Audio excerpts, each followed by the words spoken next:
Sorry, folks. I didn't realize, but we were on mute. My apologies. I was doing roll.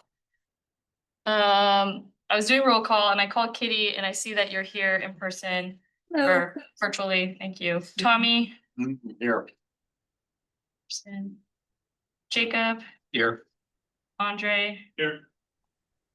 Jessica. Here. Jessica. Here. Sorry, so I accidentally had the room muted. But Matt did mention that Ali wasn't able to make it tonight, so he will be chairing. Sonia is currently over at council right now. They have a budget session going on long tonight. She may make it late to this meeting or not at all. It's to be determined. But we will go on as usual, and proceed as usual. I'll just give a few updates on the director's end. Great, thanks, Michelle. Do you have any public here for comments? Let me check. Nope. Okay, great. So I'll start with some general announcements. Folks are hopefully aware that the levy passed. Yay. Yay. Strong foundation for a lot more work to do, so looking forward to working with you all on that.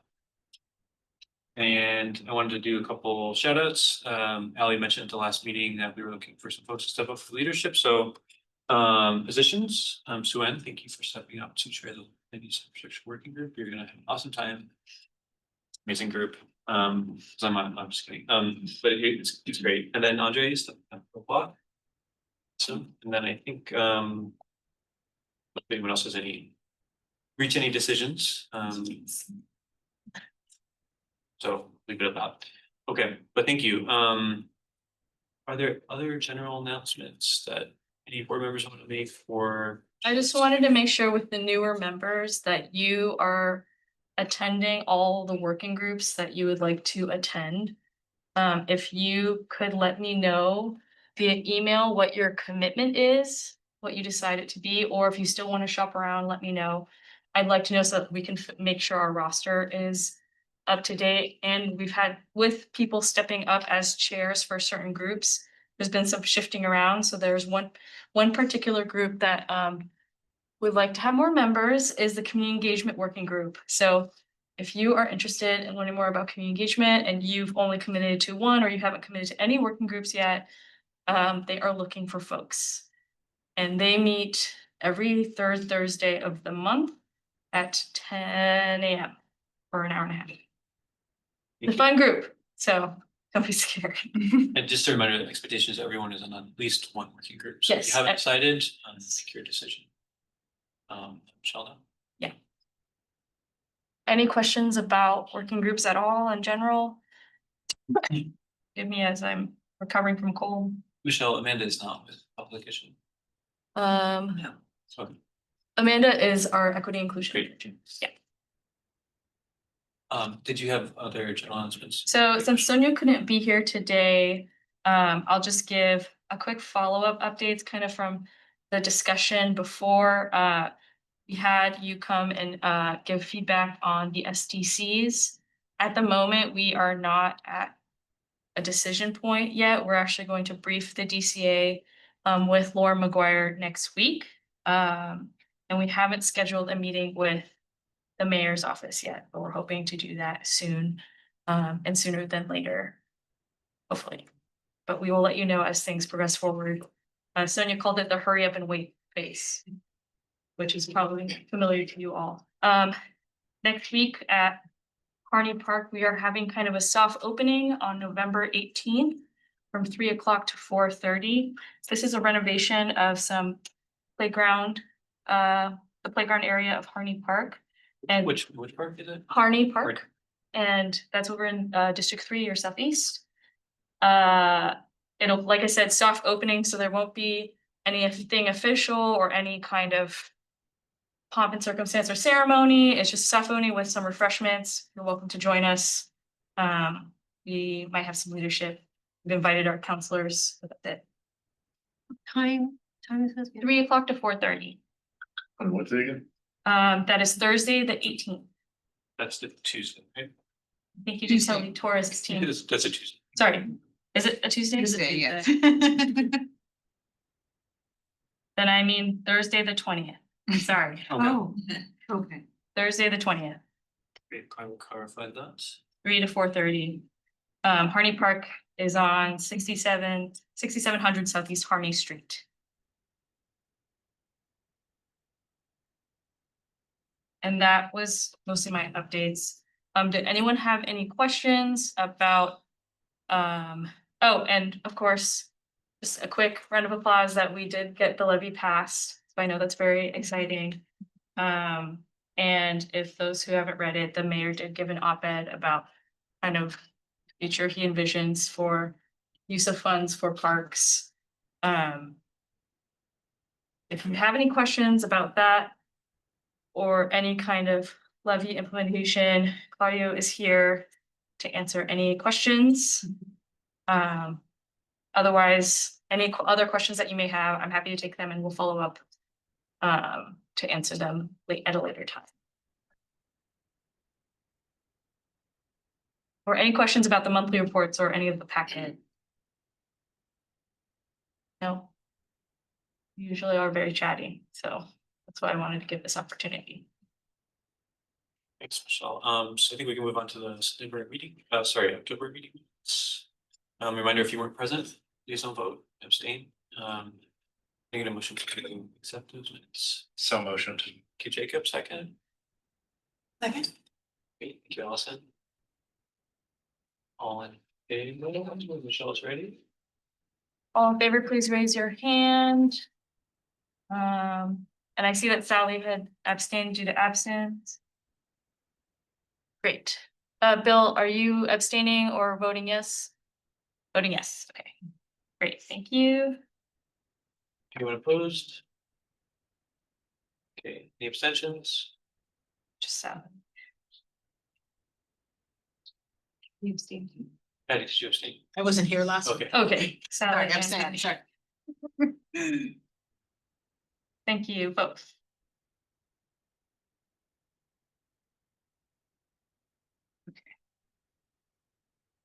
Since we had.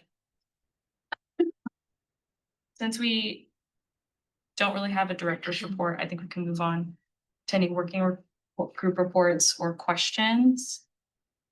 start with the board affairs. Did we get minutes? I don't think we had a report last time for board affairs. Okay, so anyone from that working group want to speak to any highlight with the board? I wasn't there either, so well, I think Holly would have been there and she's not here, so maybe Corbin would have been there, so it's possible that nobody's here that was there. Yeah, Sabrina and I were there. Oh, you were, Oh, I'm yeah. sorry. Okay, so I'll send you the Sabrina. I think there was talk about wanting to get plans sort of announced in advance for working group topics, just so that folks could get engaged and involved sooner. And then the usual kind of looking at the upcoming meetings and, you know, what topics we'll address. But nothing pops out. I don't know, Sabrina, if you have any more to add to that. I think you kind of covered it. We really were talking about tonight's agenda as well as, like you mentioned, procedurally, how do we get topics out earlier so that we maybe can know maybe the next like 3 months of main agenda items, as well as the community might be able to know kind of well in advance what are a few topics we're planning on discussing. We did talk about ways coming out of the community engagement working group to create a space to hear more about the audit. And I believe there's an email in my inbox on next steps on learning more about that and who determines like who gets notified ahead of time in regards to that. So figuring out kind of, again, some procedural ways of getting follow-up information out. But I don't recall it being very, very long since we kind of had a plan for our agenda for today. And then focused on getting more leadership representation in the working groups and who's leading working groups. So that was kind of the bulk of it. I can share more about the audit. I reached out over to the auditor's office since there was a lot of questions from the Board Affairs group, from other working groups about how the process worked. And they are welcome to come to a December board meeting, but I thought maybe that would be a little late. And so I suggested, perhaps joining the community engagement working group, since that was one group that was really interested in how the process of audits and how they work come up. But we can, I think we're still deciding on how we'd like to move forward with that. But the questions that you all had at the last meeting about the length of time that was spent on putting that together, how the auditors determine certain processes, they're happy to answer those questions with members of the board if they so want. Yes, Wendy. This is a good time to follow up with comment. I was wondering, is there a little bit of a maybe lesson learned?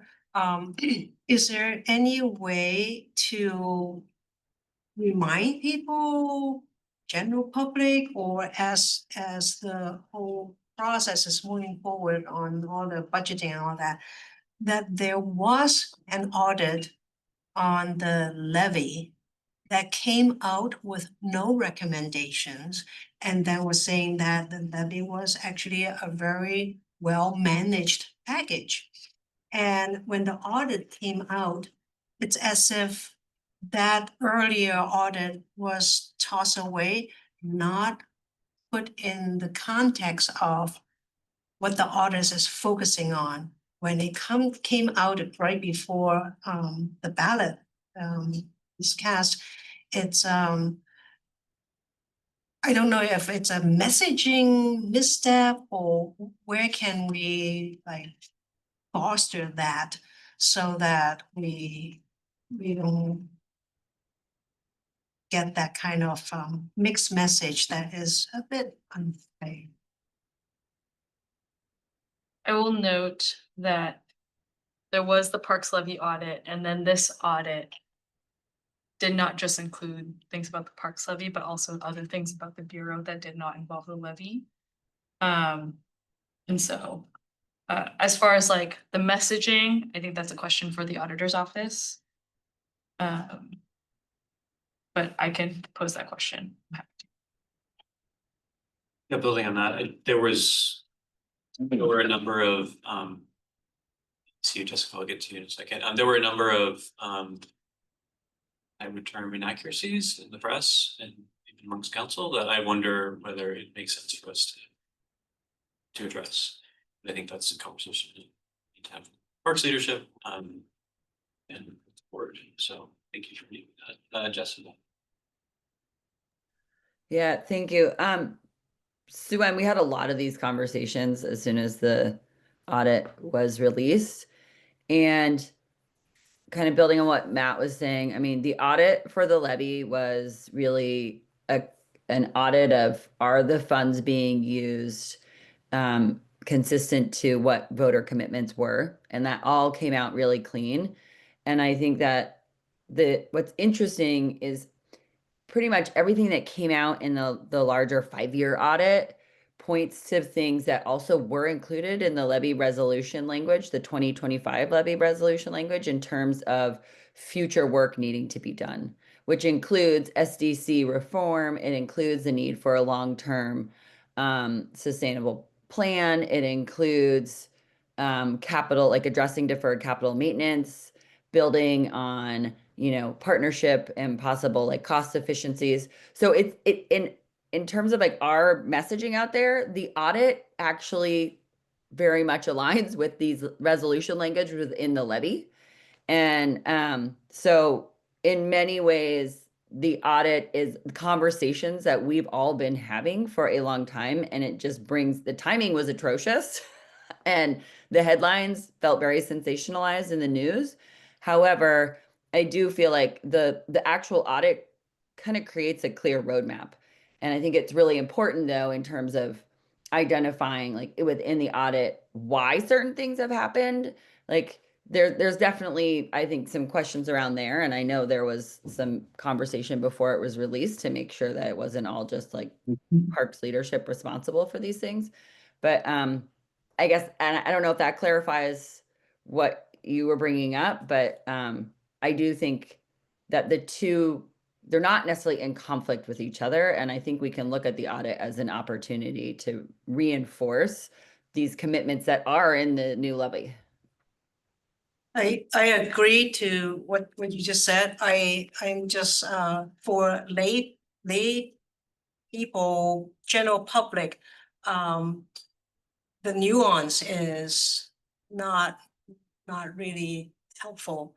And of course, on top of it, when Councillor Dan Ryan gave a no vote, that's even add to the confusion as if Parks didn't do a good job. Well, Parks is just answering to requests from the leadership. And so I think that that is what I meant by the messaging, is it's confusing, it's not helpful, and unfair. Thanks, land use and infrastructure. Sabrina. Oh, Oh, I'm go- sorry, someone else had their hand up. Sabrina, please go ahead. Yeah, I know that, Michelle, I believe I have an email response that I owe you, and I think my initial intent was to have auditor come into the community engagement working group. That was my initial thought. And I can send it out to the rest of the board if there's additional interest, if we feel like we're, reaching past the limit of how many people can be within a working group before it's a board meeting, then we can transition to potentially taking up the next board meeting or something of that. Because it seems like a few people have like comments and questions and ideas, but that was my initial thought to your question. And if folks would rather it be in a board meeting, just let me know.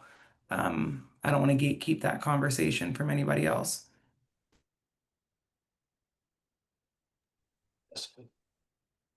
Yeah, and I just want to build on, I actually had the opportunity to listen to the auditor at another meeting last week. And I found it helpful in the sense too of like parsing out their thoughts on where community can come in and support certain elements within the audit and like what really feels like is PP&R work versus like collaborative or external partner work. So just flagging that for if you do meet with them in the community engagement, that was a really interesting conversation that ended up coming out of this last meeting. So, and I think is kind of relevant to this group in terms of an advisory role. Well, we'll see the notes, Sabrina, from your meeting with the auditor, and then we can potentially have a discussion at the next meeting about whether full board meeting, whether we want to have that auditor discussion amongst the full board. Yeah, we can ask them to come to both meetings. if We they're can, or we can also see, if there's that interest. And the Yeah. notes come out. Thank you. Land use and infrastructure working group, I was present. Tommy, you graciously stepped in notes. Anything high level things you wanted to share? You don't have to. We shared out the notes. So but any folks have questions? Okay. Is there a financial sustainability working group meeting and notes shared out, Michelle? I don't think there was notes shared out. Was there anybody know if that meeting happened? Oh, wait, was there Did- no shared out? There was, okay. Sorry, you did. Okay, did anything that you wanted to share with? Let's see. Anything that's really, there was a lot of talk about the timing of the audit in relationship to the levy being on the ballot. Yeah. Thankfully, the levy did pass. So there's a lot of time speaking about that and just leadership for the future and what the committee might be focused on. And there's, if I'm following correctly, also looking at how to prioritize what might be moved as budget shortfalls. So what types of cuts, getting input on types of cuts. Anyone else? Who might have, when, We miss you, Claudio. I did take vacation that week, I'm sorry.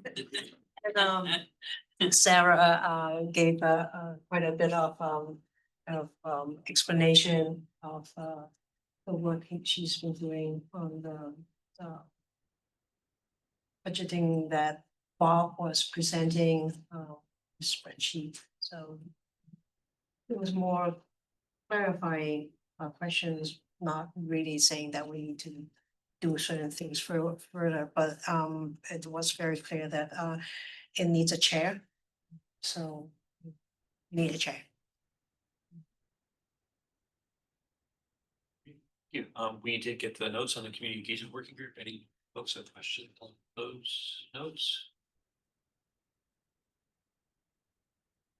Okay, and lastly, recreation, arts, culture, and nature. Again, thank you for sharing those notes. Allison, any questions? Not meeting. encouraging folks to join. And then just as a Not a lot of note, people. Andre, since you are now our new Parks Levy Oversight Committee liaison, when you go to a meeting, the next board meeting after you've met with Flock, you do give a little report in the working group section as the liaison. So, see you in December. Okay, I think we are ready to move on to Portland Parks Foundation. Jessica, did you want to take the floor? Sure. Thank you. Well, first I want to share that Patty is going to be our ex officio board member from the Parks Board. So thank you, Patty. Thank you. I forgot to mention earlier. Thank you for stepping in. You didn't get to, I got to share instead. So I was excited. Yeah, so that is a great moment. And I will always remind people that we are slightly different, that the Parks Board ex officio member is a voting member on the Portland Parks Foundation Board. So really appreciate you leaning in, Patty, and saying yes. We're excited to have you start in November. I guess it is November, at our board meeting in November. And yeah, I mean, we talked a little bit about the levy. I think that in terms of we will be doing a debrief with the PAC later this month.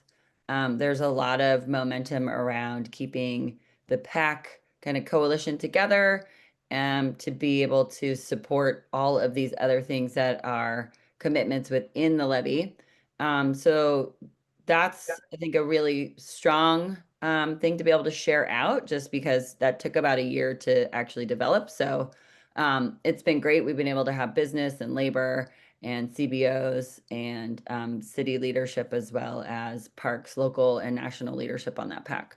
So it's a very diverse set of voices, and will be great to have continuing that parks advocacy into the future. And there's what we're doing too, is just really looking at all those commitments and thinking about timeline and where external partners play.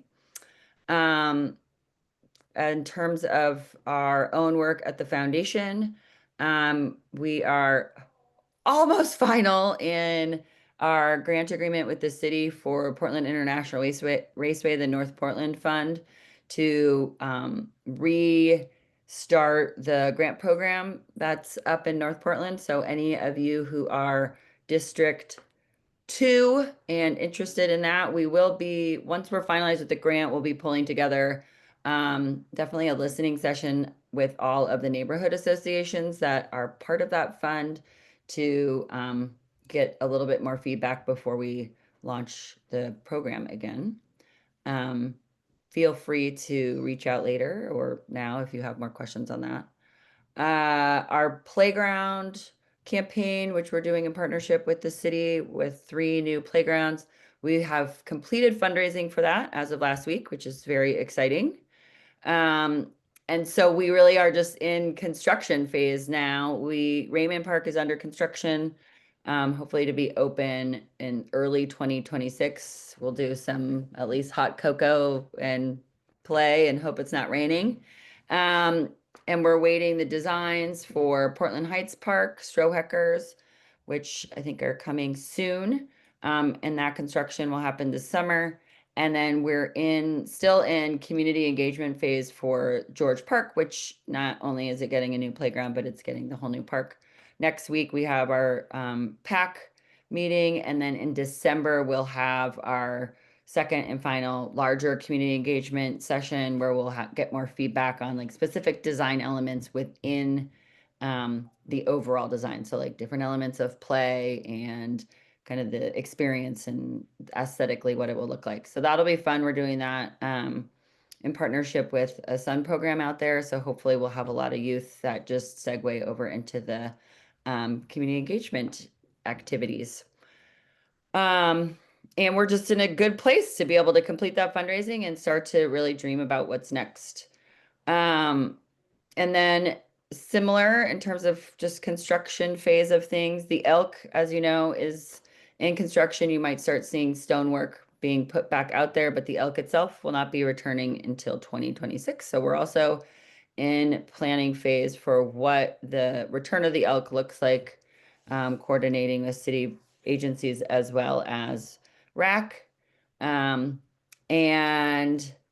those are kind of the big updates for now. There's a lot of other little ones, but I'll end there. And since we're a nonprofit, we are in full end of year fundraising mode. Really good, Austin. Thank you, Jessica, for all your great work. Congrats again, and thanks for the update. So we are going to move on to external partnerships update with Kelly Torres. Kelly, could you kind of just kick us off with like what you would like to come away hearing from the board, just so that we can have that in our mind as well. Sure, I would like to just share what I'm doing first of all, because it's very new for the Bureau, and then any questions, feedback, because there's lots to share. So you might have questions and feedback. So, Actually, Kelly, will you introduce yourself to this group and your history? yes, I'm Kelly Torres. I'm the External Affairs and Partnerships Manager for Portland Parks and Recreation. I have a long history with Portland Parks. I think over 15 years of service to parks. Started in 2005 as a volunteer coordinator. So I worked directly for Steve Pixley, who is going to be retiring next in 2026 after like 30 some years of service. So, so just full circle. I have made my way back to the Bureau. I think this is my third time. And the roles that I've served in the past in the Bureau have been fairly similar to this. So besides volunteer coordinating, I've done development and working with partnerships and friends groups and iterations of that throughout my service there.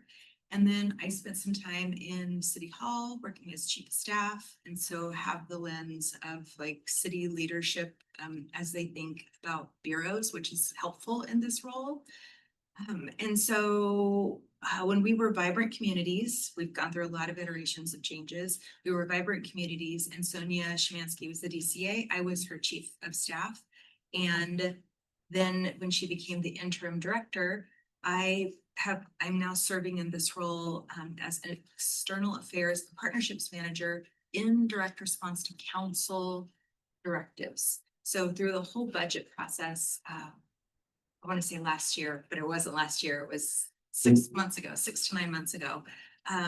Council was very specific about the need for parks to start thinking more about public-private partnerships and really working to improve partnerships in general. I think there was a public, I know there was a public perception that parks was difficult to work with in some capacities, and that maybe we weren't leaning into opportunities in the community to partner to provide services even as our budget was whittling down. So I was put into this role to think about that as we ramped up to potentially winning a levy, which we have now. So council also put as a budget note in that budget last year, this fiscal year, to have a position that serves specifically for partnerships and grants, to work on that revenue generation, to work on partnership relations. And I was ramping up to that work And now with the levy passing, there are some really clear directives around revenue generation. Every presentation that I've seen reflecting the levy talks about partnerships and partnership improvement and increasing revenue and working specifically on assets and making our assets work for us. So that is a lens that I'm starting to think about more closely. And in the meantime, I say I'm starting to think more about that because I had to wait till the levy passed to really think about that. But in the meantime, I've been working really closely with my team. I have a team of, I work with the community engagement team too. So I have volunteers, I have community partners, and we are working really hard on partnerships throughout the community. We are meeting regularly right now with Jessica and her staff, and we are working with some friends groups and listening to their input about their experiences about how Parks has been working, how they are to work with. Examples from the friends groups, capital projects, just understanding where there's some barriers and where there's some opportunities. And we are working on ideas and ways to improve in our communication, working on ways to improve in how we lean in and collaborate with partners. So I'm really happy to be doing that work with Jessica. Also doing some work thinking about our relationship with Portland Parks Foundation. And as they're in the construction phase of their playgrounds, I want to really strategize with Jessica about what the next phase for our partnership with PPF is and what capital projects we might be exploring. And there is probably going to be many more changes to come with the new budget in terms of what our direction is and what kinds of parks will be opening and what won't be opening, just based on the budget. And I know that one of the projects that are on the table right now is the Tom McCall Waterfront Bowl. And that project is, it's really getting off the ground right now, working really hard with that project team to think about revenue generation and what that means related to grants. They just won a Metro grant for about $350,000 for planning. And now they're thinking ahead to other types of grants that they can get to start thinking about the construction phases and design phases as they move on. So that is on our mind. Also, we're thinking about fields and we're thinking about community centers and activations and summer free for all and arts programs and what the levy will cover and what we are still going to have to make up. Back when I was with the Bureau a number of years ago, I did all of the fundraising for Summer Free. So that is on my mind. Like, are we going to possibly have to do some more fundraising for activations like that? And what does that look like for the future? Volunteers, there was another budget note in the council directives that we increase our volunteer numbers. And the volunteer numbers that they're really focused on, and this is the mayor's directive actually, the volunteer numbers that they would like us to exceed are from 2019, pre-COVID. And we had a really significant dip, as you might imagine, during COVID, due to all the reasons why we all aren't showing up places. And so we have initiatives to work to get those numbers up. We're about 50,000 hours short with the numbers that we reported this year from 2019. So I feel like it's attainable, but still a stretch. So we have some work to do there and some messaging and some invitations to send out and probably like some more programming. I feel like that's has to do a lot with programming too. We cut some of our programming and we had a lot of volunteers for summer free for all and things like that in the past, and we'll probably be bringing that back. So thinking about that, I'm just trying to think about council directives. I think I've said most of it. So revenue generation is a big focus, partnership, shoring up those partners, and volunteer hours are the things that we're really focused on right now. And now I'm sure you have lots of questions or feedback.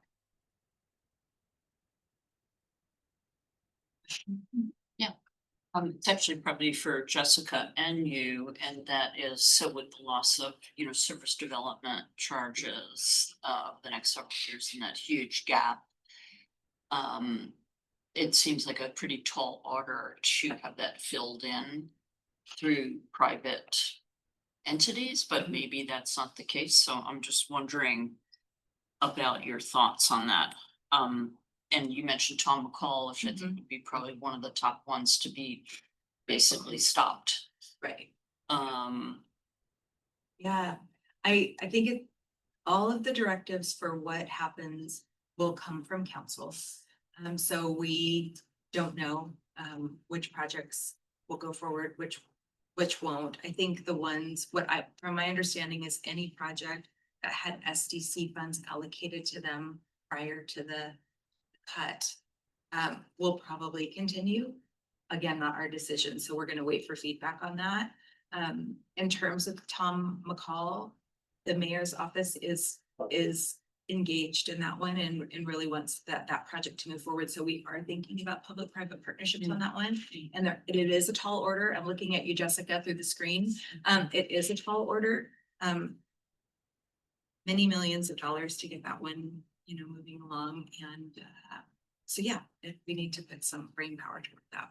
I will note, sorry to jump in, I will note that next month, one of the presentations we will be going over is Topical Waterfront from Lauren's team on their side. So we'll have time to discuss that into further depth. Just putting that out there. Sue-Ann? Oh, sorry, were you first, Dr. Grover? Thank you for all the very rich array of areas you talk about. How can this advisory board assist or help in any way that can be part of that momentum that you built? What's our role in your world? Oh, I love that question. One of the commitments we're making is to communicate better about what is happening with you so that you can get behind something or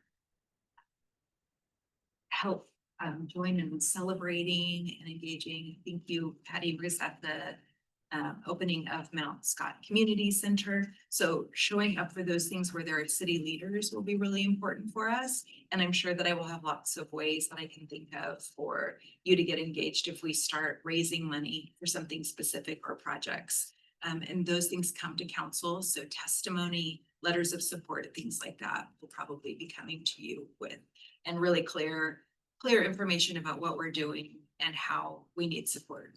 We'll be better about that. Great, thanks, Kenny. Corbin?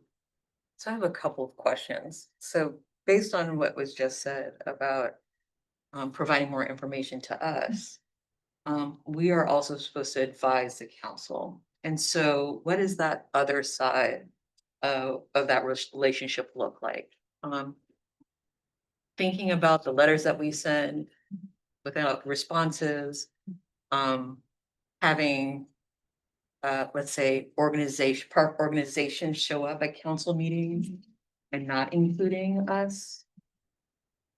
What type of support and relationship building needs to take place between us and city council for us to realize the duty that's codified in the city ordinance?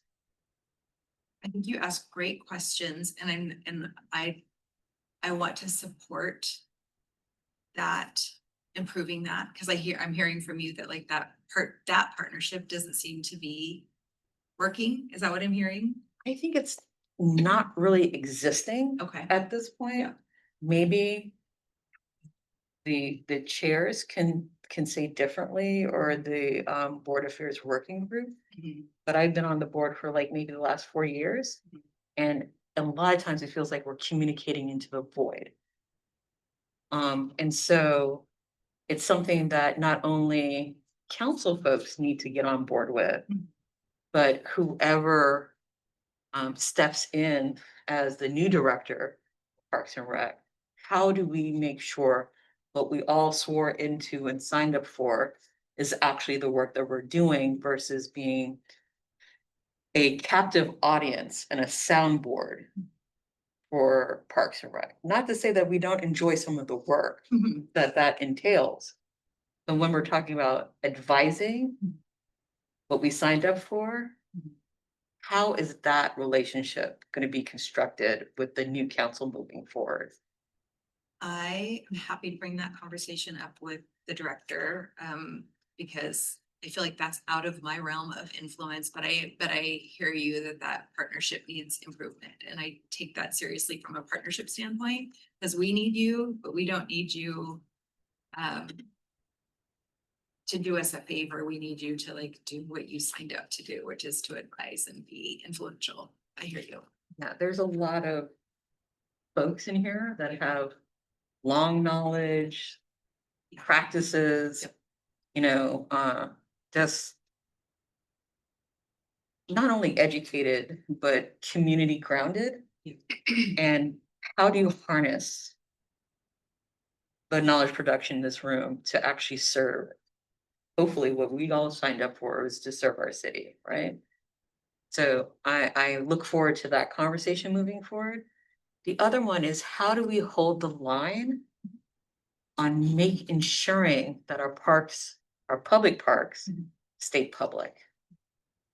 What is the line for that? Because I'm hoping that we don't have like a Google, Cathedral Park situation, right? Or we have so many conservancies going on that we end up with a pay to play or gated situations. I love the Japanese garden, but I don't think I'm gonna pay $22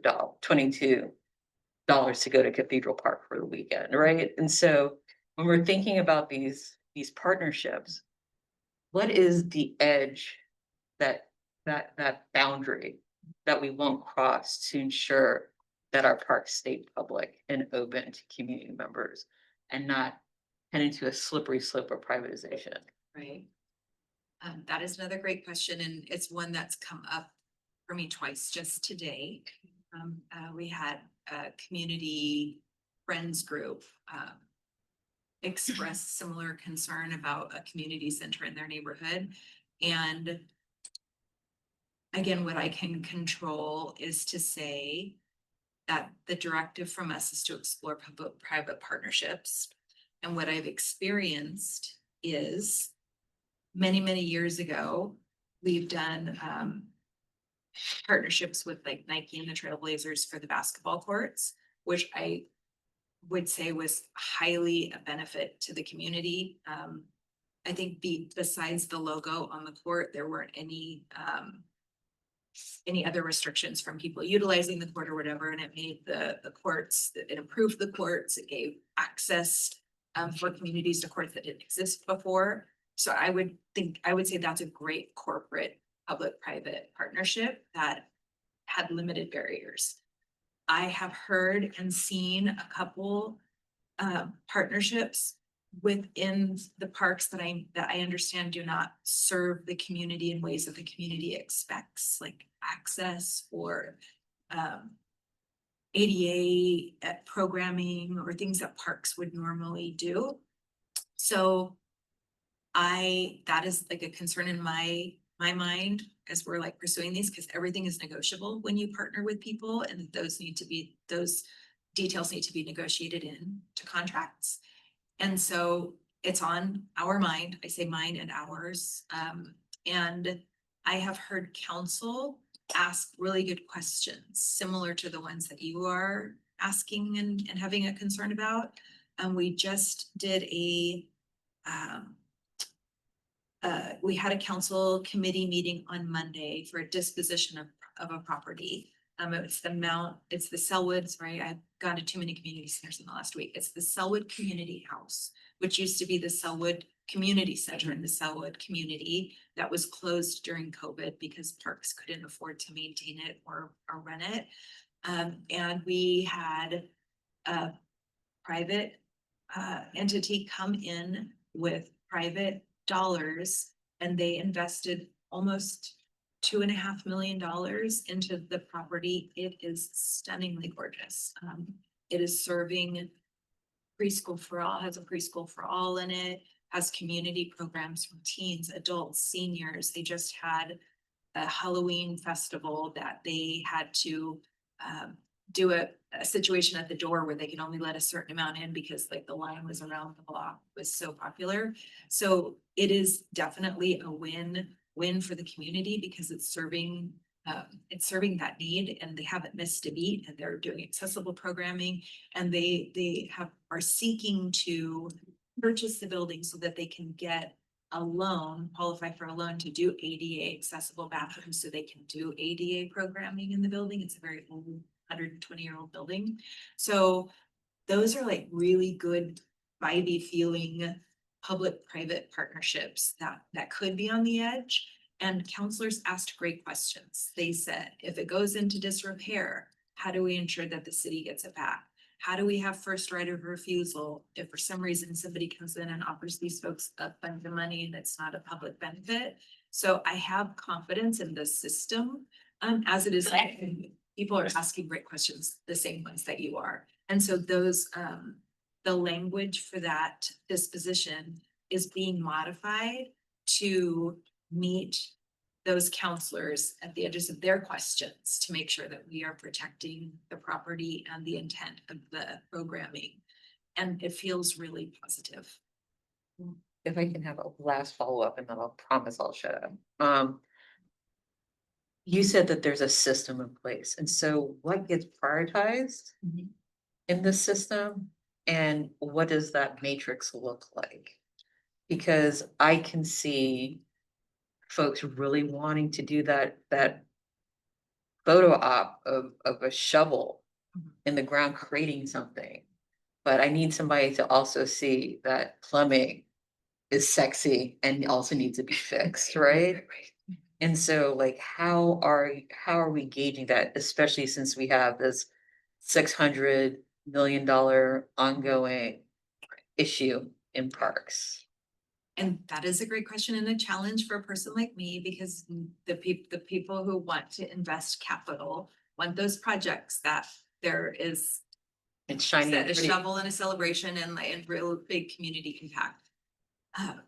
So we are looking, and some of the answer, the solution to the maintenance backlog is probably not in my partnership umbrella. Somebody else has got to think of that great solution so that we can do both. Because I don't think we're going to get donors, public-private donors, to do necessarily plumbing. Maybe they will repair they will provide funds to repair old plumbing for a pool that we need to keep in our portfolio. Like that's a possibility where plumbing becomes of interest to donors. But yeah, we're gonna have to be really creative, and it's gonna take all kinds of creative solutions. Well, that's concerning only because it puts us in the same track of opening up And we new have, things yeah, and we do without have- having the support Yeah. to maintain them over a long term. we do have clear directives, no new things, and I'm starting to hear whispers, and it will probably show up in the next budget cycle of specific districts that do not need new things and other districts that do get them. So again, these are not the decisions that we will make, but I'm hearing those types of prioritizations. And that's where you ask like what influence and how you can influence. Like I would say you should be influencing all throughout the budget process, and it's long and arduous, but it's important that council hears that we need to put some parameters on things, because I don't want to raise money for 15 things either. I would like us to focus and raise money for the specific, things that we definitely need or that can definitely be implemented well. I think that building that connection and making sure that we can advise. Yep. Versus going into multiple meetings like every other community member, when we're spending hours working or volunteering our time. Yeah. And trying to support Parks and Rec. I'm hoping that we have a different entry point. And we have the air of council versus again, shouting into the void or getting in line with everybody else. to speak for 2 minutes. Thank you. I want to build on that, because I don't know if there's any park staff here that can speak to the advisory bodies enhancement project, which is going on. And so that I'm probably going to mangle this, but that's just part of the charter reform. It was a sort of top-down look at all of the committees and boards, et cetera, how they relate to council. That is, I think, looking at a timeline, is supposed to wrap up Later this year. December. Yeah. Next month. I haven't seen recommendations. Do any park staff have any That would flavor be- that they can provide on that? Yes, Thank you. so the idea is in 2026 to provide recommendations on how to, on the type of policy that will be implemented. And a lot of, like, I think I've mentioned this before, but a lot of it has to do with kind of purpose statement, like the formatting of purpose statements and how everything is gonna be generally similar rather than each advisory body having its own thing that they have to think of. And so that for future advisory bodies, they don't have to continually recreate the wheel.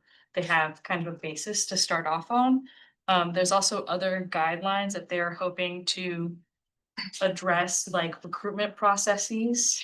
The recruitment processes of the Parks Board is not a practice that is adopted by everyone. So the fact that we discuss, oh, what areas do we want to focus on? Here are some professional type of areas and expertise that we need. Here's like, we would like to prioritize certain districts, et cetera. That is not something that is a practice done by other advisory bodies. So we do a pretty good job of doing that. And we're continuously improving, I think. One aspect is trying to improve the relationship between advisory bodies and council. So sending a letter to council is, the idea is to provide guidance and policy and process on how council should be addressing advisory bodies if they write a letter. Do they address, if they receive a letter, how should they address that advisory body that sends them the letter, for example?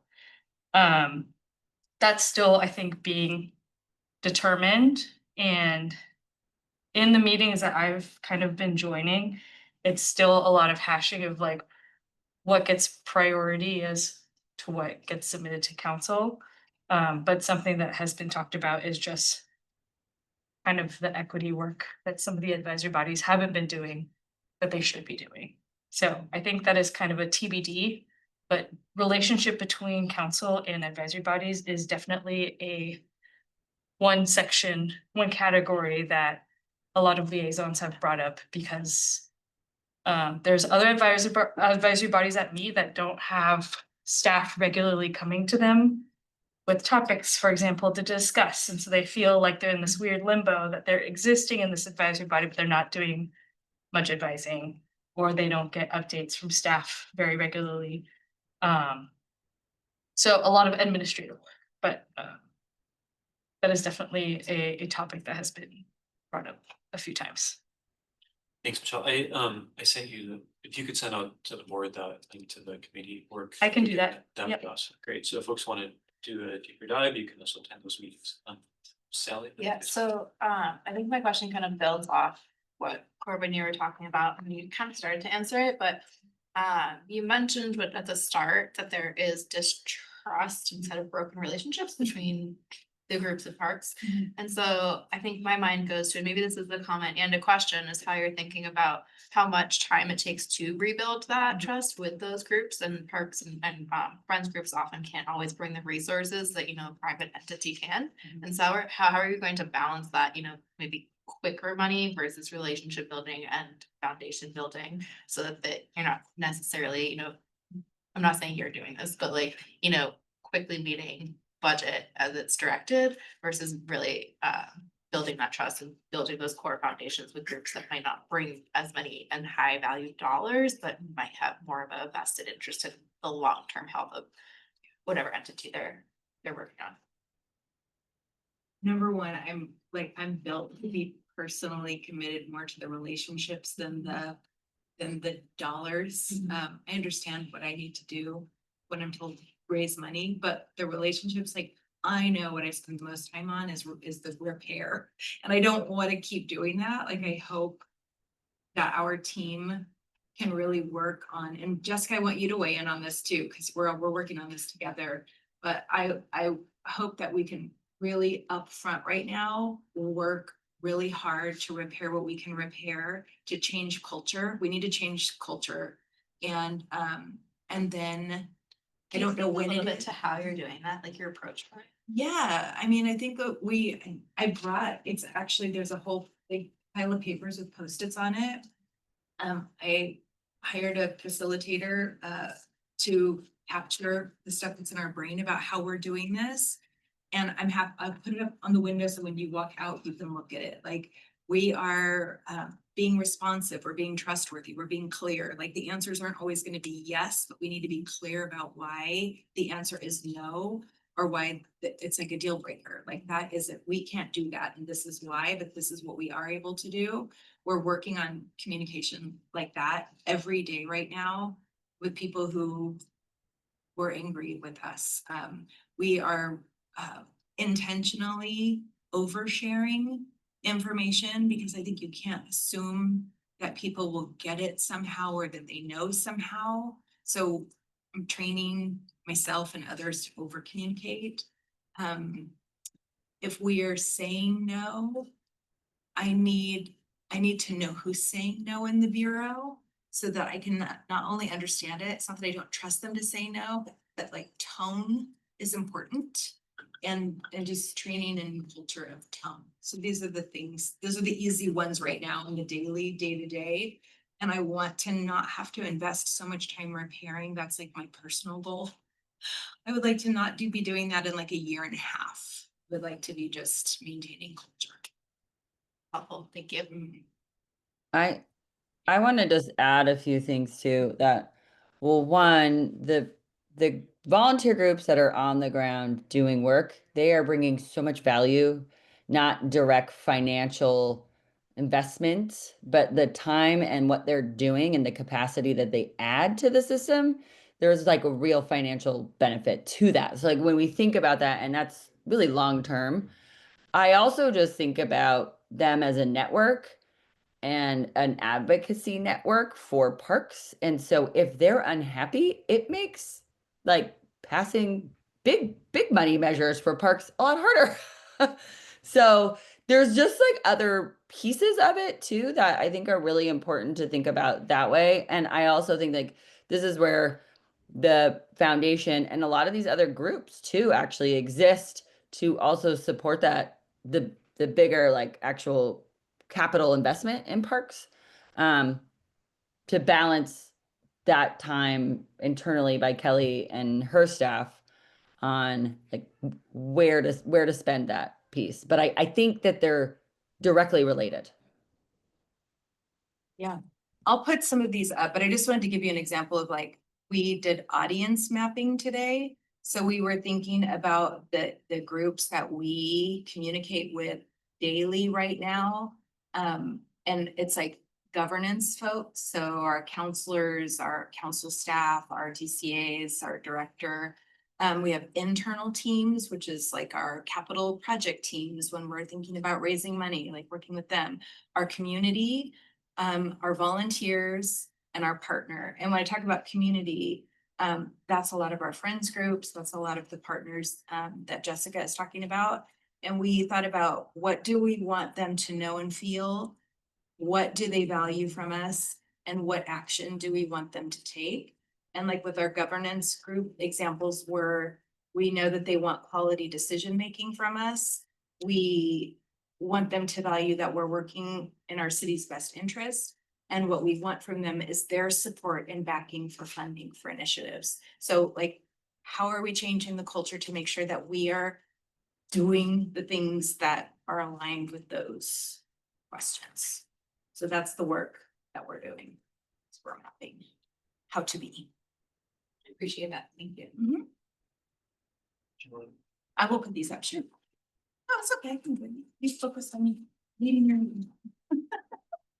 Folks, other questions? No, mine. Corbin? I get so interested with these funding issues. I understand that this is not a fix. Yeah. For the budget issue. But where does it align with fiscal sustainability with Parks and Rec? Because I see the partnerships, I mean, say Friends of Groups, I have an image of who those folks are. Usually the folks that believe government works for them in some way, to the point that they're willing to engage. And set up a friends group and be in conversation. There is also a lot of communities that. Some of them are populations, I would say. We like to use communities in a euphemism when there's really populations, because they're not, considered. To be in network with each other, so to speak. For those folks that are outside of the friends of groups. That have their organizations, that have their networks. What does a partnership look like? For those folks, I hear stories as a person that studies, people's relationship with green spaces. That prior to 20 years ago, that community members could rent out and throw events that were affordable. And that has been all but crushed. I have good news for you. We are actively giving out space grants to dozens of organizations who are given space on fields, in our community centers, in our art centers for their programs to activate for their communities at an affordable or free price. We're layering those space grants with community grants that allows for those free opportunities. I'm gonna send you all of that because it is so powerful. Maximo, you know some of these stories too. Maximo is like one of the most prolific partnership workers in parks and deals directly with the community groups who are activating in spaces and doing it for community. So like when we talk about ROI, it'll make me emotional because what was the meeting that we were at? What was that meeting called? The community partnership? Order to partner. Will you share about that? That was so powerful to go to. And some of the partnerships that those organizations are working with in their community, like to plant trees or there were some work programs that they were partnering on, the prison partnership for the art in Southwest Community Center. Like some of those partnerships, if you want to mention some of them, they're really great. Yeah, no, that's the full scope of, there's that's a sampling. There's many partner groups, and just as Kelly said, it's in our community centers, it's in our spaces. Some of those are both in recreation, it could be in land services, it could be in other programming in other spaces. That works out, and the process in which they go through either the grant process or the additional space usage, it helps us kind of collect that information to be able to help quantify and tell that story better, as well as being able to see where additional networks of support may need to lie. So I'm happy to share that with you because I think that is like some of the best news, and they aren't friends groups, but those partnerships are so valuable to us because they are reaching communities that we are not reaching, even though we're trying with language, accessible documents and online, forms and things. They are accessing groups that we can't.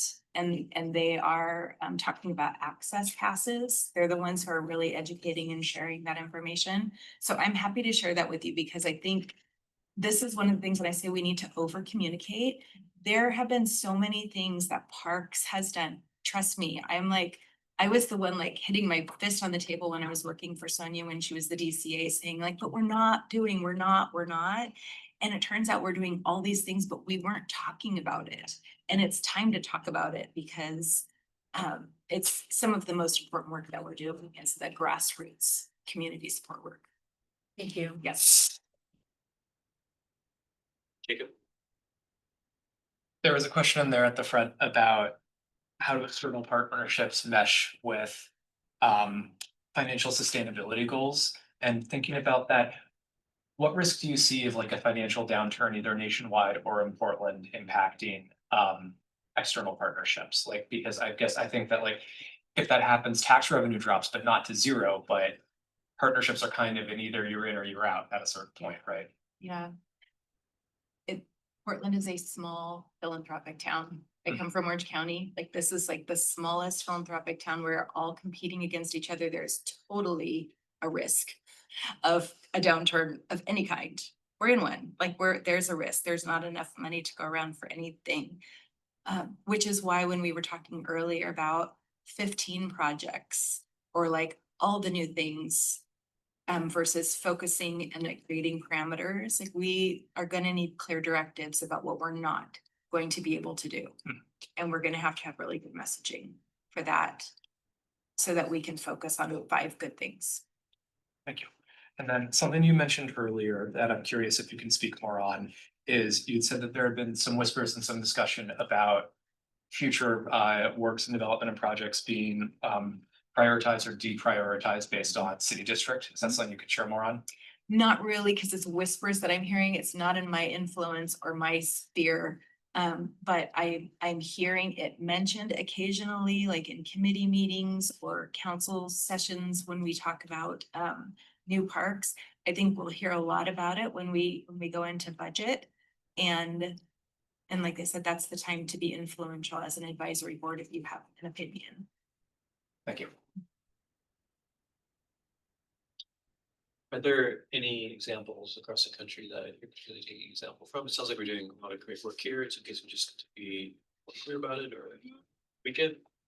There, I think it's gonna be an interesting project. The Tom McCall Waterfront project is gonna be interesting. There are going to be a couple economic studies that are done that compare the project and the public-private element of it to other similar cities. And right now they're in the vetting cities that we're interested in learning more about, that are most similar to us, that are adjacent to us, like Seattle and Vancouver are not exactly super similar to us, but we're interested because they're close. People are talking about Minneapolis, they're talking about Boise, they're talking about Austin, just in terms of like, how do we pick cities to see what they're doing? And so that will be, I think, the most relevant. I don't know of anything recent, so that is exciting to me. It's like, what is current? What is happening in other cities? And how did they do a giant, renovation on the river? I'm interested in seeing that. Jacob's legacy. Oh, sorry. No, Shai, we have 35 minutes before public comments, please. Years back, Mayor Vera Katz also did the waterfront visioning and there was a lot of aspiration, but they kind of fizzle out for a variety of reasons. I had the opportunity to meet with the staff who's also involved with the Tom McCall project. Is there, I know it's very sexy to look at something that is awesome, great, and then see photos or images. Is there any way that we have learned our lessons and not jump so far ahead, but look right at our own doorstep and say, okay, what is attainable? What is relevant to us as citizens in this city that we don't need to have everything to be like so fantastic. We have a park system itself, it's fantastic. And I think we really need to look at the daunting deferred maintenance budget.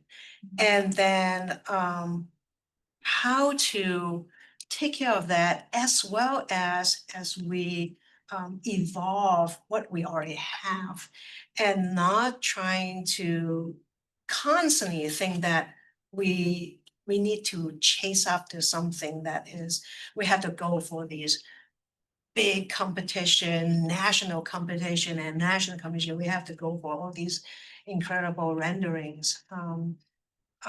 We we may want to just be a little bit more realistic.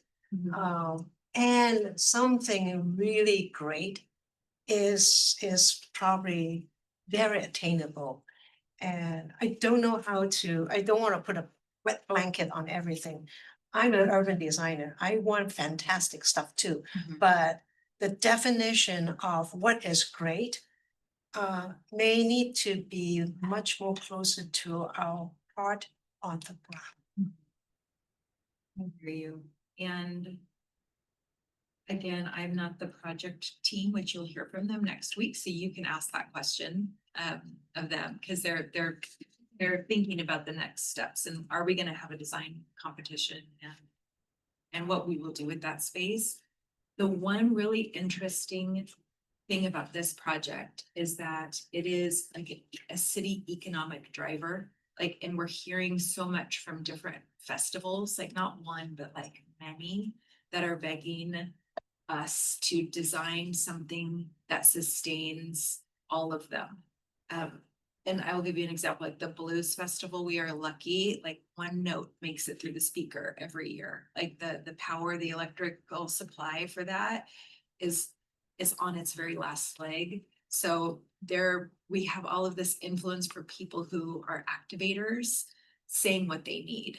And I think that makes it feel like it needs to be so many things. So it will be good for you to ask that question of Laura when she comes, because they're in it and thinking about those things.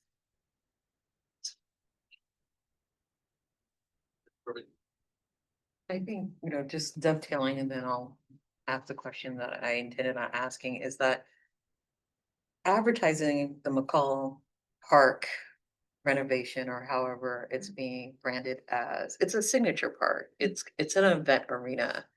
It's not, and I think there's something to be said about, and I sat through one of the listening sessions or what have you, is also understanding that if you have event after event, when do you have community days where there's no events going on, where people can actually enjoy that space without having to pay for it? Again, the privatization of our park system for revenue generating, and just a lot of the conversations that I've been seeing via media from council folks about parks needing to stand on their own. I think there needs to be a really grounding conversation again about what public parks are and what they and I'm not trying to, forgive me boomers if you're out there, what have you, but this idea of pulling the ladder up after them when their park system was pretty much free, that they were having all of these opportunities that were paid through taxes, right? And we've been circling the long drain of disinvestment since the 70s or 80s, right? And finding ways to band-aid and, try to keep up the same services, but it becomes more and more expensive. So I want to think about what are some of the ways that you can think outside of the box regarding partnerships. It's one thing to build more parks, which has gotten us in trouble because of the maintenance, right, issue. How do we think about the connectivity of the park system that we actually have? When we're thinking about scales, we've been thinking about how do we make sure individual neighborhoods, right? These neighborhoods have access to very particular green spaces, right? Or parks, developed, undeveloped, or what have you. I'm going to say right now where I'm living, there's not going to be an archery range. I'm going to have to go to Washington Park to participate in that. But trying to get there shouldn't take me 2 hours from where I'm living. And so one of the partnerships that I would love for council and you to explore is how to connect our parks through public transportation. Whether it's a freebie, I don't know if there's an electric bus and there's a corporation out there that wants to, give us electric buses and put their names all over it or whatever, and we can build the necessary infrastructure to get community members to, especially in Southeast Portland, where we have a group of folks that are enjoying the most natural areas without public transportation for folks to get to. So when we're thinking about partnerships, can we think outside the box and maybe think about a free bus line that connects all of our parks? Yes, I'm gonna connect you with Malcolm, on my team. He is working. Hoover? Malcolm, yes, Malcolm Hoover. He's working on a project. A project about transportation, from all parts of the city to Forest Park right now, in a shuttle. I think it's like ideas and not funding behind it yet, but it's for future planning to get folks to Forest Park. Not just Forest Park, but a bus to get all of our parks, right? A free something. Coming from Oakland, there was a freebie and it basically took the folks, and still does, take the folks from downtown Oakland to condos. Mhm. And there's a missed opportunity for it to circle around Lake Merritt, where everybody's parking and there's all these issues going on there around parking and over inundation of folks. And they never pushed that free bus system to actually help take care of some of the issues with the parks. And so I would like to see some out of the box, maybe not necessarily park centric, but park connecting ideas around partnerships that actually makes our parks more public versus going the other direction of privatization, even if it's, a couple days here, a couple hours there, and moving away from a pay to play to more inclusive park usage from different community members. Just to dovetail on what Dr. Corbin said, I wonder if something could be built on or parallel the access discount program for providing bus passes.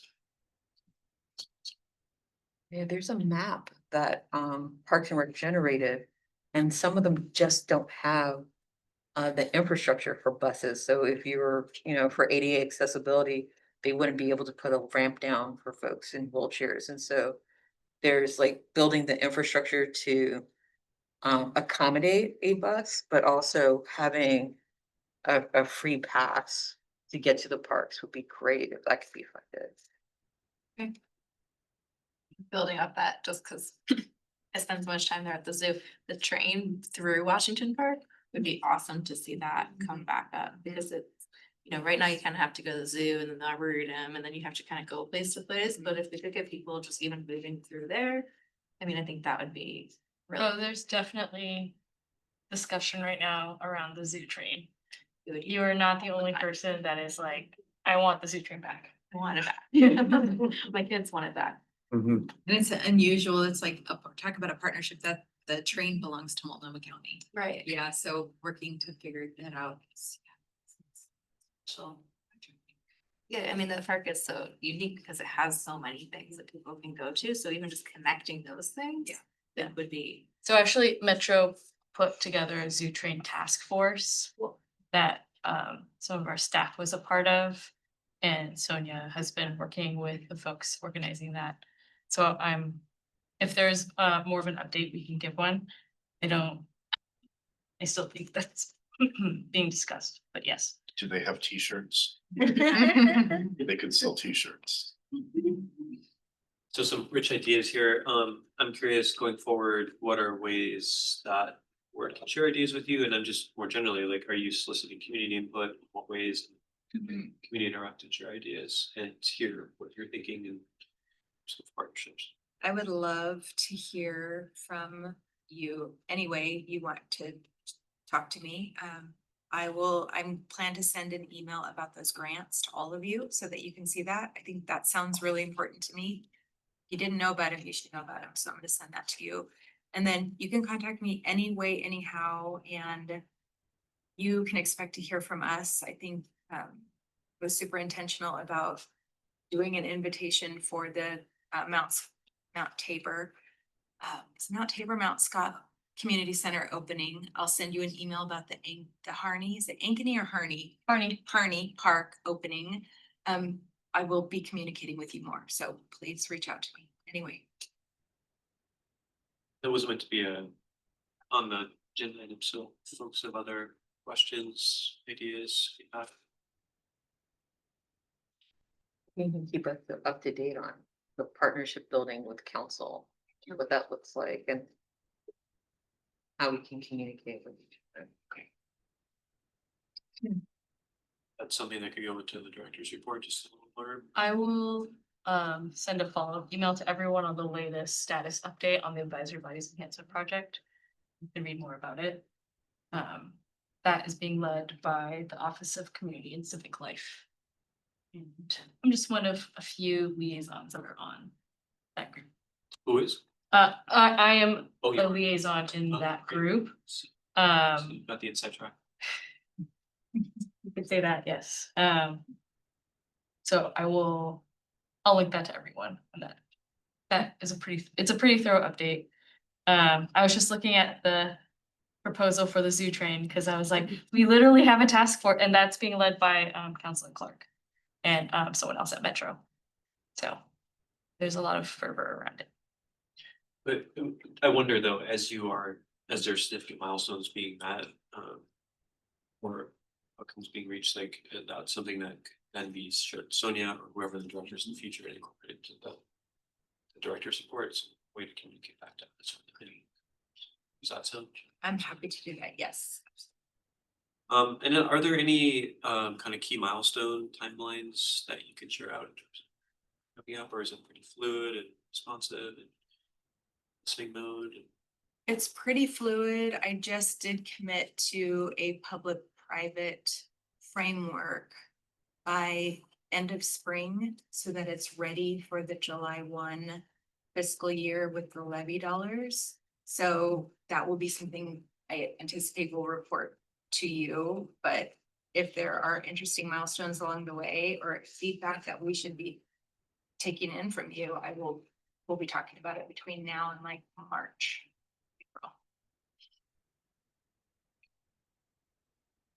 April. In terms of volunteer hours, I think the mayor is expected to give a report to council on our behalf with information that we share with him in December.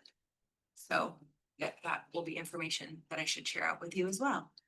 So that would be a way that you could support. Like, we're so proud, Mayor. Look at all the efforts that we're putting towards volunteerism. It's important to us. Like that would be important. I think he needs to hear, like everybody, the things that we are doing. And if he hears it echoed from you as a support group.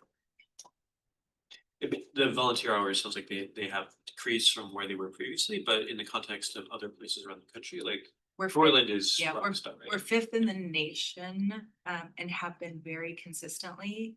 And like behind like New York City and Los Angeles. So we're doing really, really, really well.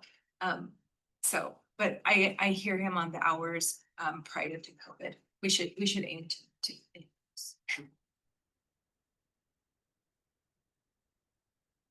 Thank you for your time. That was a lot of information. So I have one more, just for repeating the vibe a little bit. It felt like there's a little bit of an existential, like mindset of this entity. It's an advisory board.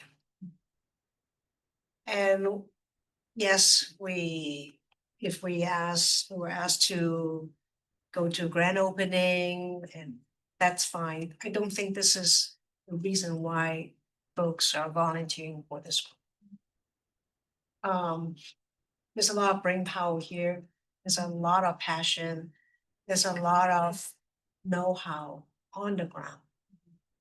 This is a group that wants to roll up the sleeve and really throw some punches. We are not just a support group. We love parks. We support parks. But just based on what we've heard tonight with a variety of little projects, little task force, little meeting here and there, you will cover a lot of things that's happening. And I can't help but feeling that where's the advisory board? What role have we been able to engage in some of these dialogue as an advisory body? We all have things to do. We're busy people, but if we are here, I'm hoping that we're not just, oh, here's an update, there's another update. Okay, well, I can read that. But when we put all the brain power together, we can solve something, we can discuss something, we can determine maybe the ranking of what should go first and what should be deferred. There's a lot of decision-making abilities that's here, and I feel that we're not tapped into what we are really good at. And when there's a conversation about uniformly looking at different committees, advisory board, and globally within the city bureaus, I want to ask how are we doing? What's our report card? Because I hate to all of a sudden from top down say, well, we decide we actually don't need you guys. We didn't even have a chance to say what we can do. And so if there's any opportunity, I know, Michelle, you're in that conversation, is that maybe we have bylaws, we have a structure. Yet I don't think we were utilize or value exactly what we are designed to do. Have you shared this with the director and previous director? I think this is like Many an ongoing times. conversation. It's an ongoing conversation. Okay, I just want to make sure that I'm not the first one to deliver. No, you're Like, not. deliver it. You just need to deliver it. Okay, But I okay. think there's an opportunity to look at what other cities are doing and how they run their advisory boards and the type of decision power that board has to influence. Parks and You Rec. can share that on your Oakland. Yeah, City of You- Oakland Parks and Recreation Advisory Commission, any money that passes hands on park grounds has to be approved to the commission. And so that's any permits for festivals or what have you.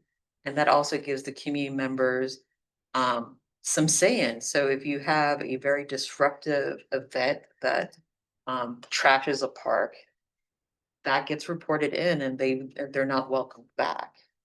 I think the other piece is, if I can dovetail off of what you're saying, is that what I'm hearing and what I'm feeling is that tap our expertise because we want to roll up our sleeves and do the work, but we don't want to be mascotted to show up and, wave at people and they're like, oh, is there an advisory board? Didn't know about that. We're supposed to be the public forum for the city of Portland to talk about park and recreation issues. And what that means is when individuals come to a city council meeting, and this is what they do in Oakland, have you talked to PrAC? Have you talked to the Parks and Recreation Advisory Commission? You talk to them first. Things get handled. We have experts and staff people that are on the ground that are doing the work that show up here. That things can be addressed at this point. But if community members are going to are going to be retrained through a particular governance system that they're going to go to city council first and everything's going to be handled there, you never give Parks and Rec, you never give the board an opportunity to tease out these issues because it's usually not just one person dealing with it. And so what does that process look like? Right? And we're all going to be in a world of hurt under the current austerity measures. And how do we also make sure that budgets are not being spent in places that have squeaky wheels because they've been privileged for so long? And how do we wrestle with that? So those are the kind of conversations I would love for us to take part in. Because there's years of expertise, here. And to hear about project updates after the fact, and the input is basically a rubber stamp, or we should have told you earlier, it's very frustrating, right? And I think it prevents us from doing the work we believe we signed up for, and what we were, sworn in for to do. So for the folks that are really passionate about this, I want to really encourage you to read that link that Michelle's going to share out. And I don't know, Michelle, if that window is closed for public input, for I board would- input onto that. I would say if process. you have any input to give me, I will happily relay that during these meetings. Because people, other liaisons like myself are trying their best to kind of convey what their advisory bodies feel. And and I try to give my opinion of what my experience is with navigating advisory bodies and what I'm able to do for you all, vice versa. But if you have your own feedback to give me, I am trying to relay kind of similar sentiments to them. And I'm not the only one that's saying this, it's you or you are not unique. You take some of the notes from what we just said No, absolutely. and just send it their way. But It'd be good to look at those documents, they're weighty, but like what the folks on the committee are considering. Yes. Like some adjustments. I think It's kind of- also. Some of it is a little concerning. I was kind of wanting to have someone in the group also come to the board meeting and talk with you all so that they can hear the feedback from you directly as well to make I would sure there's no. appreciate that. It's not, I mean, I'm looking at a December invitation, so I don't know in terms of being a meaningful opportunity. So let's bookmark that. for Sure, board I can do affairs. but to Talk add about it, that's- on to Corbin is, it's more than, because what I felt just being on the board is that the decision has been made, so what can we advise on? We're like being reactive, and so it's the timing of the engagement. We should be on the front end to provide our input, because that's how it's useful. After the fact, it's, we don't like it, but if the train has left the station, they're gonna take a vote and Yes. everything's over. Trying to, when folks come to me to ask if they could present to the board, I usually try to ask them if there is like what stage the project is in and whether or not feedback is ready. And if there isn't, I kind of try to poke them as to why. And I will commit to continually doing that for you all, because I don't want you to feel frustrated. And I think like to tie it to this conversation. Sorry, just quickly. Oh, I'm ready sorry, for it. But I also think, like, when I haven't been on the board very long, but when we do get presentations, it's just like, oh, this is communication about a project, this is great. I think a clear call to action on how we can advise with a clear question and the parameters of those questions and how we can actually advise would be very helpful, rather than, here's a project, here's our opinions, it's like everywhere. So having like where we can give some sort of answer, have a thoughtful discussion and a consensus, I think would also give us agency. On why we're here. Do for you. Right, and follow up. Exactly, absolutely, because it gives us things to follow up on, and actual hard things to think on. So, Thanks, Andre. Seth. Yeah, I think to tie this all back to your being here, I would encourage next time you join us and even in your updates, think about, what are you struggling with and what are some of those questions? And I think what excites me about your program is that it is like in the building stages. And that is a really great opportunity for us to support you and to help think through some of those barriers that you're trying to go through. So maybe in addition to just like an update on, here's where we're at. If you want to pose a challenge that you're working on, that you would love some help with, I think that would be an awesome addition to those those meeting updates. Yeah, oh, I love it. And just to close out, like, I'm sharing my brain today. This just happened today. I brought it because I thought it would be helpful for you to look at. To see like what's happening. Like, I don't have any fully formed thoughts other than we need to be better. So there's that. And then I'm gonna feel self-conscious inviting you places now. And I don't want you to be a mascot. I really do want you to show up because I'm hearing from you all that you want to be acknowledged and appreciated and valued and like put to work.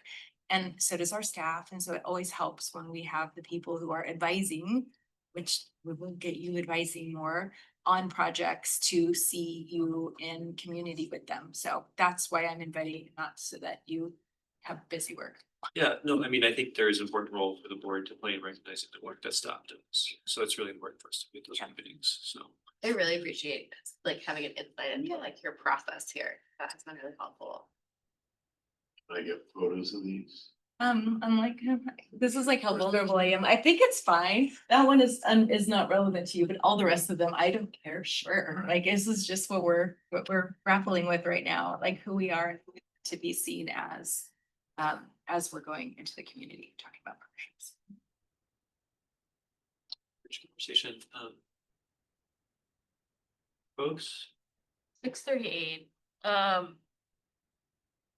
We do do you wanna have add public. anything else? We wanna excuse Kelly and want to, we have like 7 minutes to kill before the public hearing. Kelly, before then, anything else for Kelly? No, this one is not relevant to this project. So the school call, was that the school call? Yes. Oh, yeah, but this is not relevant to this conversation. Yeah, this is Kelly's role, not the Tom McCall project. Say anything else for Kelly? Thank you for coming. Yeah. For listening to us. Welcome back. Thank you for chatting for it. I know, no, I appreciate it. This is the work, right? You are caring loudly and I hear you. And just a note that was, I mentioned that community engagement working group is looking for more members. Kelly is one of the staff that will be attending community engagement working group. So you can continue this conversation as we go forward. I have a question about the groups. Yeah. So that's definitely interesting for me, but like 10 a.m. is a really tricky time for me. Is there any talk about like moving any of the times on the working That would- groups? I mean, yes, if you would like to have conversations with folks. Sabrina is the chair of community engagement. So I can Okay, help I just wasn't facilitate. sure if they're like all like locked in or not. They're not. Those locked can in. be- Those can be Yes, tricky. yeah. Yeah, I've asked- full land use is like E30, Yeah, so. that's not- I was asked that same question, and a lot of times I think it has to do with staff members coming in, starting to speak within salaries. Which sometimes doesn't dovetail with. Totally makes sense. Yeah, we tried to have Sorry. like culture, nature, recreation, I think, try to do like a 5 p.m. meeting. But we ended up moving that to Friday. And so nothing is locked in stone. You can absolutely discuss These it. are a little challenging. I actually worked, like the one that I attended that worked better too, before, that's good, Okay. things kicked off. I want to share one thing I You like learned the in the morning. tonight is that we don't have parks board on our audience mapping. And we need. Can you put a post-it now? I don't have, it, I would, like, I'm starting this in real time right now, so I'm noting that for you. Tommy, can you just write it? Yeah, that's right. Big marker. Cross out somebody else, right? Yeah. Cross out the mayor. More to you, but want me to leave these up or can we take them with me? I can take them with me when I clean up. Are you sure? That's totally fine. Okay. You stick. Thank you. Thank you. Somebody take pictures? I did, yeah. Thank you. So I can 4 minutes, any park staff wanna share anything out? Hey, Amanda, how's your connection? I don't know if you wanted to give any kind of quick standing update on how equity inclusion is doing since the last time we saw us. Yeah, can folks hear me okay? Sorry, I was like having to move to different rooms to get set up. So I apologize for coming back and forth. Yep, can hear you that's good, great. sounds good. Great. I don't have any standing updates at this point. I think I'm still waiting to hear back where this group would like me to focus in future updates. What I tried to provide in our last meeting was a broader overview and a slide deck that I think Michelle has shared about our broad approach to equity work within the Bureau and some of the system work that we're doing, but also try to provide a little bit more information about some of the standards that we're grappling with as we do a more systematic review of our different programs and services and policies, and just make sure everything's clear and in alignment with the mayor's executive order. I will say, as an update, on Friday, we're actually meeting with the community engagement team to talk about our outreach strategies, our engagement strategies, and ensuring that they are in alignment with the mayor's executive order, but also talking about what I was just listening to over the last few hours in this conversation around how these types of project-based advisory groups relate to the broader advisory group project, which I did include the link to that project in the chat. And one thing that I do want to elevate and would encourage board members to click on that link and to really go into the documentation that's been happening with the advisory group enhancement project and focus on which particular conversations within that project are most relevant to this group. Because one thing that we're having to grapple with is that in this new form of government, it's a completely different system than we had before. So I will say, as somebody who worked on the design of the new form of government, that it was disconcerting that we didn't have a representative body. We didn't have a city council really in this city that was responsive to communities. We had at-large commissioners who were responsible for bureaus, who were doing quasi-judicial functions, who didn't really have connection and accountability. So I think there were a lot of structures in the old system, you know, Office of Neighborhood Involvement, thinking about neighborhood groups that were set up to sort of serve that function. And I think what the city is grappling with generally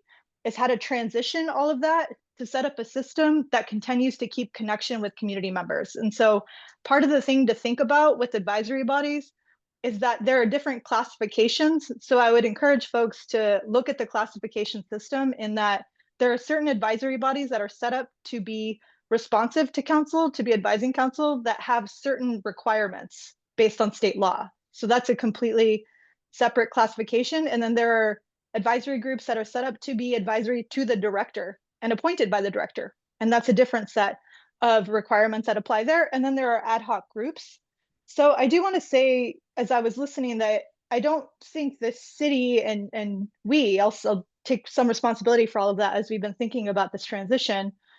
We haven't done a good job of talking through all of the nuts and bolts of transition into how we keep a conversation with folks who are engaged and doing incredible work and bringing incredible experience into this and keeping the work moving forward, and how the public can continue to engage in a meaningful way. So I think it's worth thinking about and really prioritizing bringing that enhancement group or the folks who are leading that project into this conversation as soon as possible. I don't think there's a time limit on this. And I think Michelle spoke really eloquently in terms of like, she's been in there and there's so much happening, but it's really important for you all to be able to ask questions of that particular group to say, this is the kind of advisory body we're set up to be, and here's what we want to be. And now we have a council and we have a director. We'll have a new director coming in. How do we want to set up and be set up in relation to that? I've just, you know, had such like, I just love the makeup of this group and just the wealth of knowledge and experience. And I agree in so many ways that there's so much experience here that can be harnessed to influence how things move forward. If you are going to be an advisory group to the council, there are certain work planning requirements that need to be set up. And so I just think there's a lot to grapple with. And my advice would be to start with that link and to go into all the different documents and see how this group relates to that. That's the first thing that I just wanted to say that I've been sort of holding as we've been having this conversation, but also in relationship to what I shared last time in that broader Amanda, slide deck. Sorry, Amanda, Yeah. Amanda, could we just quickly pause for a Pausing. second? Do we have any members of the public? We do not. Okay. Thank you. so- Sorry. Yes, go ahead, Amanda. Go ahead, Amanda. Oh no, last thing was I did leave a couple of questions in that slide deck at the end to either let me know if there are specific areas of interest that this group would like to dive into, or if we'd like to have further conversation on anything I shared in the previous meeting. So sorry, I I will was, reshare the Yeah. slides in a follow-up email to the board and pose the question again for you all so that you can respond. yeah. And- So just thank you for the work you're doing and happy to be a resource moving forward. Thank you, Amanda. you. Dr. Corman, did you have a question for Amanda?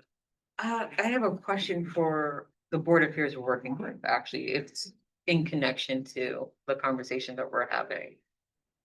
Does anybody have a question for Amanda while she's just finished up before we get to your question?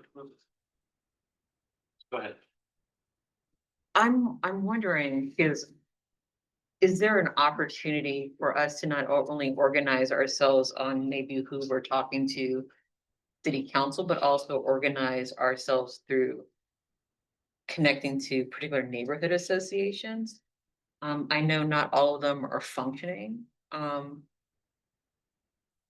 If we are going to be representing, community members and residents in Portland, and we are supposed to be the forum for that, is there some work that we also need to do about covering districts and covering neighborhood associations and being in conversation with those folks to understand their park needs and issues?